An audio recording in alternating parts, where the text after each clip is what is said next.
દસ જણા થઈને પ્લેટ ભરી દીધી ટ્રેક્ટરમાં. તો જય શ્રી રામ દોસ્તો, કેમ છો? મજામાં? આજે આપણે આપણી ધનનો લઈને જવાનું છે દુકાને. બાપુની દુકાનેથી માવા લઈને પહોંચી ગયા દુકાને આવીને ફેવરિટ હથિયાર લઈને કરવા લાગ્યા દરવાજાનું કામ. હાઇડ્રો તો પીડ્યો છે પણ ડ્રાઈવર ક્યાં આવી ગયો કોને ખબર.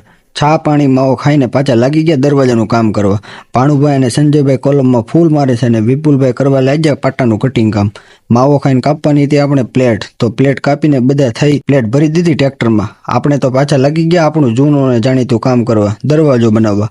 બપોરનો ટાઈમ થઈ ગયો છે તો હાથ પગ ધોઈને બેસી ગયા જમવા. જમીને કરી લીધો થોડી વાર આરામ કરીને પાછા લાગી ગયા આપણે દરવાજાનું કામ કરવા. વિપુલભાઈ જે પાટા બનાવે છે તેમાં હોલ પાડીને આ રીતે હોલ પાસ બનાવવાના હોય છે. 3 વાગી ગયા તો છા પીને લાગી ગયા દરવાજામાં ફૂલ વેલ્ડિંગ મારવા. દરવાજામાં ફૂલ વેલ્ડિંગ લાગી ગયું તો હોલ્ડર મૂકીને હાલો ભાગો હવે ઘેરે. બ્લોગ સારો લાગ્યો હોય તો લાઈક અને ફોલો કરતા જજો. જય શ્રી રામ.